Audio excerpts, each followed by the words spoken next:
नमस्ते। Foundational literacy and numeracy skills के session में आपका स्वागत है। इस मॉड्यूल में हम फाउंडेशनल लिटरेसी स्किल्स के विकास के बारे में जानेंगे। यूनेस्को ने साक्षरता की आधिकारिक परिभाषा बनाई है। आप इस स्लाइड में उसे इंग्लिश में देख रहे हैं।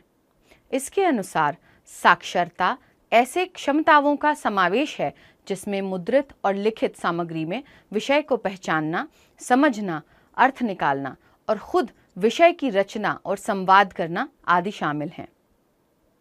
लिटरेसी न केवल एक व्यक्ति को जीवन में आगे बढ़ाती है, बल्कि लोगों के कौशल को विकसित करने अधिक सक्षम बनाती है, जो उन्हें अपने परिवार के लिए कमाने में मदद करती है। लिटरेसी स्किल्स विकसित करने की प्रक्रिया के बारे में और अधिक जानने और समझने के लिए हम पहले भाषा विकास के विभिन्न चरणों पर चर्चा करेंगे। फिर हम भाषा की योग्यता विकास प्रक्रिया के हिस्से के रूप में लिसनिंग, स्पीकिंग, रीडिंग और राइटिंग स्किल्स पर विस्तार से चर्चा करेंगे। हम इन कौशलों के लिए उपलब्धि के मापदंडों को भी जानेंगे। चलिए आगे बढ़ते हैं और भाषा विकास की प्रक्रिया के विभिन्न चरणों पर एक नजर डालते हैं। क्या आप जानते हैं कि बच्चे के जीवन में भाषा का विकास बहुत पहले शुरू हो जाता है? शोधकर्ताओं के अनुसार भाषा के विकास की प्रक्रिया में 5 चरण होते हैं। आइए इन चरणों को संक्षेप में देखते हैं। पहला चरण है कूइंग। यह 4 महीने तक चलता है। इस चरण में शिशु अन्य ध्वनियों की प्रतिक्रिया में भिन्न भिन्न आवाजें निकालता है। दूसरा चरण बैबलिंग का है, जब शिशु 6 से 8 महीने के होते हैं। इस चरण के दौरान वे माँ माँ, डा डा आदि जैसी आवाजें निकालते हैं। तीसरा चरण वन वर्ड स्टेज है। 9 से 18 महीने के बीच बच्चे इस चरण से गुजरते हैं। इस चरण के दौरान बच्चे डॉग, मिल्क, डैडी, मम्मी आदि जैसे अपने पहले शब्द का उपयोग करना शुरू करते हैं। चौथा चरण 2 वर्ड स्टेज है, जो 18 और 24 महीने के बीच आता है। इस चरण के दौरान बच्चे sit down, get up, mama, cup आदि जैसे 2 शब्दों के वाक्यांशों का उपयोग करना शुरू करते हैं। अंतिम और 5वां चरण टेलीग्राफिक स्टेज है, जो 24 और 30 महीनों के बीच का परिवर्तन काल है। इस चरण के दौरान बच्चे पूर्ण वाक्यों में 3 शब्द वाक्यांशों का उपयोग करना शुरू करते हैं। बच्चों को बैबलिंग करते हुए सुनना और उनकी आवाज में बात करना कितना अच्छा लगता है ना? आइए अब हम प्रभावी ढंग से संवाद करने के लिए आवश्यक 4 प्रमुख क्षमताओं को जानें, जो हैं सुनना, बोलना, पढ़ना और लिखना। किसी भाषा को सहज रूप में सीखने के लिए उसको अक्सर सुनना चाहिए, फिर उसे बोलने की कोशिश करनी चाहिए। उसके बाद हमें उस भाषा के विषयों को पढ़ना चाहिए, जिससे हमारी परिभाषा और प्रस्तुतिकरण में क्षमता बढ़ेगी। उसके बाद में हम उस भाषा में लिखना शुरू करते हैं।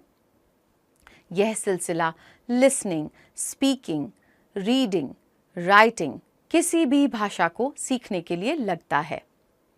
इसलिए इन्हें L, S, R, W skills भी कहते हैं। इन 4 स्किल्स में सुनना और पढ़ना को रिसेप्टिव यानी ग्रहणात्मक कौशल कहते हैं, क्योंकि ये हमें किसी विषय के मूल सिद्धांत या भाषा के रूप और गुणों को ग्रहण करने में आवश्यक होती है। बोलना और लिखना को प्रोडक्टिव स्किल्स कहते हैं, क्योंकि हम उनके द्वारा भाषा का प्रयोग करते हैं और कुछ नया प्रकट करते हैं। अब हम यह समझेंगे कि भाषा में कौशलता के विकास का इन स्किल्स का क्या योगदान है। हम शुरुआत करेंगे L से, जो लिसनिंग स्किल्स यानी सुनने की कौशल हैं।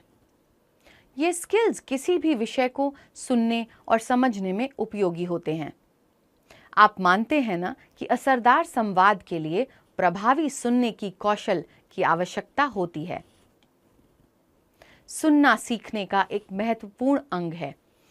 कक्षा में आवश्यक संचार कौशल के निर्माण में एक विद्यार्थी की सक्रिय रूप से सुनने की क्षमता प्रभावी होती है।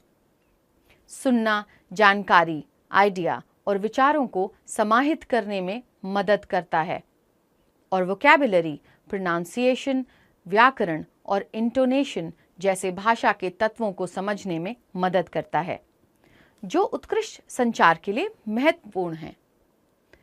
सुनने की प्रक्रिया के दौरान हम पहले जानकारी प्राप्त करते हैं, फिर हम उसे समझने की कोशिश करते हैं, फिर जानकारी का मूल्यांकन करते हैं और अंत में प्रतिक्रिया देते हैं। कक्षा में लिसनिंग कॉम्प्रिहेंशन शिक्षार्थियों की सुनने की क्षमताओं को विकसित करने में मदद करती है। हम उन्हें एक गद्यांश, उपदेश या कहानी या एक भाषण सुना सकते हैं और उन्हें उसका एक संक्षिप्त सारांश लिखने के लिए कह सकते हैं। शिक्षार्थियों को उनके सुनने के कौशल को बढ़ाने के लिए टीवी पर समाचार, कमेंट्री, मौसम का विवरण, व्याख्यान, विभिन्न घोषणाओं, वाद विवाद और चर्चाओं को सुनने के लिए भी कहा जा सकता है। एक शिक्षक के रूप में आपको उन बाधाओं से भी निपटना होगा जो सुनने की प्रतिक्रिया में रुकावट लाती हैं। लिसनिंग स्किल्स के आकलन में हमें सुनने के पहलुओं पर ध्यान देना चाहिए। कुछ ऐसे अभ्यास हो सकते हैं। शिक्षार्थियों को एक विशिष्ट संदर्भ में विषय को सुनने और परिणाम निकालने या अपने शब्दों में संक्षेप में प्रस्तुत करने के लिए कहना। कॉम्प्रिहेंशन यानी समझने के लिए एक पाठ को सुनना और उसके बाद शिक्षार्थियों को समझ का आकलन करना। यूजेज यानी उपयोग की बारीकियों को समझने के लिए उन्हें नए शब्दों या वाक्यांशों को सुनने के लिए कहना तथा उन्हें विशिष्ट जानकारी को सुनने और उससे अनुमान लगाने और किसी काल्पनिक स्थिति में उनका उपयोग करने के लिए कहना। हम अब स्पीकिंग स्किल्स पर ध्यान देंगे। स्पीकिंग उचित रूप से जानकारी को व्यक्त करने या विचारों, राय और भावनाओं को मौखिक रूप से व्यक्त करने की क्षमता है। सच तो यह है कि आज की ग्लोबलाइज्ड दुनिया में किसी के पेशेवर और व्यक्तिगत विकास के लिए स्पीकिंग स्किल्स बहुत ही महत्वपूर्ण हैं। स्पीकिंग स्किल्स हमें दूसरों को प्रभावित करने और राजी करने में सफल बनाते हैं। प्रभावशाली स्पीकिंग स्किल्स के द्वारा हम इंटरपर्सनल यानी पारस्परिक संबंधों को बेहतर बना सकते हैं। एक बच्चे को किसी भाषा में प्रभावी ढंग से बोलने और संवाद करने के लिए उस भाषा की वोकैबुलरी, प्रोनंसिएशन, फ्लुएंसी और एक्यूरेसी का ज्ञान होना जरूरी है। कक्षा में बोलने के कौशल को विकसित करने की दिशा में पहला कदम शिक्षार्थियों में बोलने के लिए आत्मविश्वास पैदा करना है। शिक्षार्थियों को अधिक बातचीत और चर्चाओं में शामिल होने के लिए प्रोत्साहित करने से उनके बोलने के कौशल को निखारने में मदद मिलेगी। बोलते समय उन्हें पूर्ण वाक्य रचना के नियमों का उपयोग करने के लिए प्रोत्साहित करना चाहिए।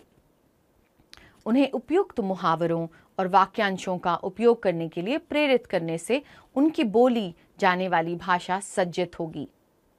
बोलते समय सही स्वर, तनाव और स्वर शैली के प्रयोग पर जोर देना चाहिए।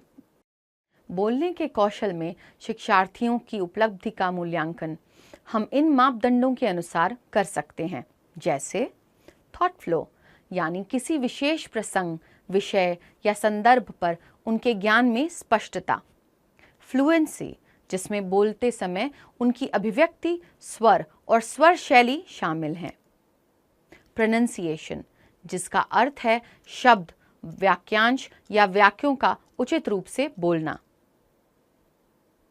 वोकैबुलरी जिसका अर्थ है शब्दों का उचित उपयोग के साथ उनका विशाल कोश, एक्यूरेसी जिसका अर्थ है भाषा के सभी तत्वों का उचित उपयोग करना, तथा मैनर ऑफ स्पीकिंग जो कि बोलने की स्टाइल माना जाता है। आगे हम रीडिंग स्किल्स की ओर बढ़ते हैं। रीडिंग स्किल्स किसी प्रस्तुत चिन्ह, चाहे मुद्रित या स्क्रीन पर, को डिकोड करने यानी समझने और उसका सही अर्थ निकालने की क्षमता को कहते हैं। रीडिंग नई जानकारी और ज्ञान प्राप्त करने में मदद करता है। उसका हमारी शब्दावली और समग्र भाषा कौशल को बढ़ाने में योगदान है। रीडिंग हमें किसी अन्य व्यक्ति के दृष्टिकोण को समझने की क्षमता प्रदान करता है। यह नए आइडिया प्राप्त करने और नए समाधान खोजने के लिए हमारी रचनात्मकता को प्रेरित करता है। कक्षा में शिक्षार्थियों के रीडिंग स्किल्स को बढ़ाने के लिए आप उन्हें विभिन्न पठन सामग्री जैसे magazines, manuals, newspapers, comics, biographies, journals आदि से परिचित करा सकते हैं। रीडिंग के लक्ष्य और उद्देश्य निर्धारित करने से भी उसमें रुचि विकसित होगी।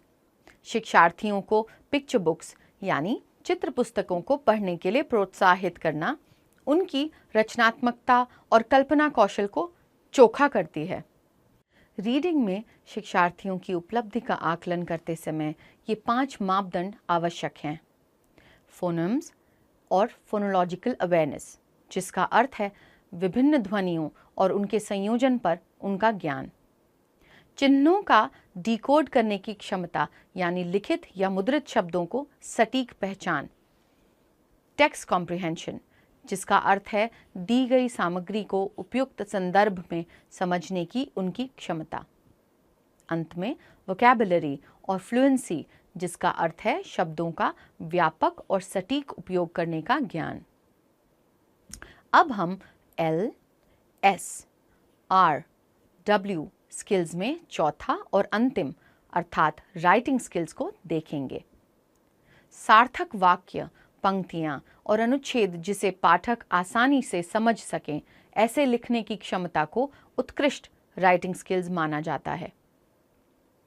प्रभावी राइटिंग स्किल्स किसी विचार या आइडिया को लिखित रूप में दर्ज करने में मदद करता है, जिसे भविष्य में संदर्भ की तरह इस्तेमाल किया जा सकता है। न केवल प्रारंभिक या माध्यमिक शिक्षा में बल्कि उच्च शिक्षा और भविष्य के करियर में भी राइटिंग स्किल्स महत्वपूर्ण हैं। लेखन में मन और हाथ दोनों का समन्वय शामिल होता है, जो बच्चों के मामले में अवधारणाओं या सूचनाओं को लंबे समय तक याद रखने में उनकी मदद करेगा। लेखन में विचारों और आइडिया को एक क्रम में रखने के कौशल की भी आवश्यकता होती है। इसलिए जब बच्चे कुछ लिखने का प्रयास करते हैं तो उन्हें अपने विचारों को व्यवस्थित करना चाहिए, जो समाधानात्मक प्रतिभा यानी प्रॉब्लम सॉल्विंग जैसे लाइफ स्किल में आवश्यक है। लेकिन हम अपने शिक्षार्थियों में उन स्किल्स का विकास कैसे कर सकते हैं? यह बहुत सरल है। राइटिंग को एक दैनिक अभ्यास बनाने से हमारे शिक्षार्थी अपने विचारों को प्रभावी ढंग से शब्दों में ढालने में सक्षम होंगे। लेखकों की रचनाओं को व्यापक रूप से पढ़ने से वे विभिन्न लेखन शैलियों को समझ सकेंगे। नियमित अभ्यास के रूप में डायरी राइटिंग भी शिक्षार्थियों के लेखन कौशल को उभारने का एक रोचक तरीका है। राइटिंग स्किल्स में उपलब्धि के स्तर का आकलन करने के लिए हमें शिक्षार्थियों में उनकी लेखन की गति, शब्दों का चयन, सटीकता, व्याकरण, वाक्य संरचना, स्पेलिंग और ऑर्गेनाइजेशन ऑफ थॉट्स यानी विचारों के संगठन आदि पर ध्यान देना चाहिए। इन सभी कौशलों का मूल्यांकन शिक्षार्थियों के स्तर के अनुसार किया जाना चाहिए, जैसे कि बुनियादी, मध्यवर्ती या अग्रवर्ती, न कि केवल यस और नो के संदर्भ में। तो दोस्तों, इस सेशन में हमने लैंग्वेज कॉम्पिटेंसी डेवलपमेंट के चरणों और विभिन्न लैंग्वेज स्किल्स के महत्व के बारे में विस्तार से बात की है। यह वीडियो यहाँ समाप्त होता है। धन्यवाद।